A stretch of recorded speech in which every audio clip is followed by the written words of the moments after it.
এইবারের বিপিএলে ফিক্সিং নিয়ে উঠেছে প্রশ্ন। এইবারের বিপিএলে নাকি পড়েছে ফিক্সিংয়ের কালো থাবা। ফিক্সিংটা আসলে কি? বাংলাদেশ ক্রিকেটে ফিক্সিংয়ের ইতিহাস আসলে কি? কিভাবে ফিক্সিং করা হয় এবং এবারের বিপিএলে ফিক্সিং নিয়ে প্রশ্ন উঠেছে কেন? সকল কিছু নিয়েই থাকবে এই ভিডিওতে বিস্তারিতভাবে। তার জন্য আমাদেরকে প্রথমে জানতে হবে ফিক্সিংটা আসলে কি এবং কিভাবে কাজ করে। ক্রিকেটে সাধারণত 3 ধরনের ফিক্সিং দেখা যায়, যা খেলার সৌন্দর্যতা এবং নৈতিকতাকে ক্ষুণ্ণ করে। প্রথমটা হলো স্পট ফিক্সিং। এটি ফিক্সিংয়ের সবচেয়ে প্রচলিত ধরন। নির্দিষ্ট সময় বা নির্দিষ্ট ঘটনা ফিক্স করার জন্য খেলোয়াড়দেরকে টাকা দেওয়া হয়। যেমন একটি ওভারে কত রান হবে, কয়টি হোয়াইট হবে এবং কয়টি নো বল হবে এবং কয়টির 4 মারবে, সকল কিছুই ফিক্স করে দেওয়া থাকে আগে থেকেই। দ্বিতীয়টি হলো ম্যাচ ফিক্সিং। পুরো ম্যাচের ফলাফলকে প্রভাবিত করার জন্য খেলোয়াড় বা দলের সাথে ষড়যন্ত্র করে ম্যাচ ফিক্স করা হয়। এটি ফিক্সিংয়ের সবচেয়ে গুরুতর ধরন এবং নৈতিকতারও সবচেয়ে ভয়াবহ অপরাধ। তৃতীয়টি হলো পিচ ফিক্সিং। পিচের কন্ডিশন পরিবর্তন এবং প্রভাবিত করার মাধ্যমে পিচ ফিক্সিং করা হয়। এত গেল ফিক্সিং কিভাবে করা হয় এবং ফিক্সিং কি। এখন আমরা জানবো বাংলাদেশের ক্রিকেটে ফিক্সিংয়ের ইতিহাস সম্পর্কে বা বিপিএলে ফিক্সিংয়ের ইতিহাস সম্পর্কে। বাংলাদেশের ক্রিকেটে ফিক্সিং নিয়ে কিছু ইতিহাস আছে, যা দেশে ক্রিকেটে কালো অধ্যায় নামে পরিচিত। তার মধ্যে উল্লেখযোগ্য ওই ফিক্সিংয়ের ইতিহাস হলো আশরাফুলের। 2013 সালে বিপিএলে আশরাফুল ম্যাচ ফিক্সিংয়ের দায়ে অভিযুক্ত হয়। আশরাফুল স্বীকার করেন যে তিনি ম্যাচ ফিক্সিং করেছেন এবং অর্থ গ্রহণ করেছেন। ফলাফলস্বরূপ তাকে 5 বছরের জন্য ক্রিকেট থেকে নিষিদ্ধ করা হয়। পরবর্তীতে তা কমিয়ে 3 বছর করা হয়। তারপর 2012-13 বিপিএলের শুরুর দিকে ফিক্সিংয়ের অভিযোগ ওঠে।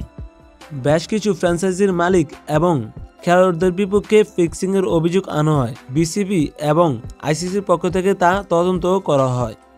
এছাড়াও বিপিএলে বেশ কিছু ফ্র্যাঞ্চাইজির বিদেশি খেলোয়াড়দের বিপক্ষেও ফিক্সিংয়ের অভিযোগ উঠেছিল।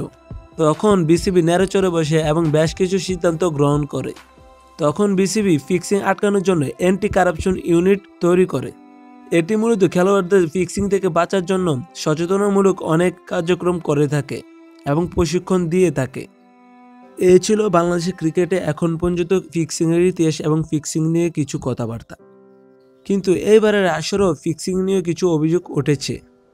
শোনা যাচ্ছে 40-এর অধিক খেলোয়াড়কে নিয়ে তদন্ত করছে বিসিবি এবং আইসিসি এবং নজরদারিতে আছে তারা। এইবারের আসরে মাত্রা অতিরিক্ত অনেক হোয়াইট এবং অনেক ডেড বল হচ্ছে এবং সন্দেহজনক কিছু কাজকর্ম হচ্ছে, যা বিপিএলকে প্রশ্নবিদ্ধ করছে। কিছু কিছু গণমাধ্যম তো এটাও প্রচার করছে যে একজন খেলোয়াড় তা স্বীকারও করেছে যে ফিক্সিং হচ্ছে। আসলে কি তাই হচ্ছে, তা সময় বলে দেবে বিপিএলে কি হতে যাচ্ছে ভবিষ্যতে। ম্যাচ ফিক্সিং যে কোনো ক্রিকেটে বা যে কোনো দেশেরই হোক, এটি একটি কালো ধবা সবার জন্য। তা থেকে অবশ্যই আমাদেরকে দূরে থাকতে হবে এবং সকল খেলোয়াড়দের তাদের নৈতিকতা হিসেবে বুঝতে হবে যে এটা আমাদের করা যাবে না। ফিক্সিংয়ের প্রাদুর্ভাব বেড়েছে কারণ অনেক বেটিং সাইটই এখন সকল ফ্র্যাঞ্চাইজি লিগ চালাচ্ছে। ফিক্সিং যে ক্রিকেটে হয় তেমন নয়, ফিক্সিং সকল খেলাতে হয়ে থাকে, কিন্তু ক্রিকেটে তার প্রাদুর্ভাব অনেক বেড়ে গিয়েছে। এমনকি ফিক্সিংয়ের খবর আইসিসিকে না জানানোর জন্য সাকিব আল হাসানকেও 2 বছরের নিষেধাজ্ঞা দেওয়া হয়েছিল।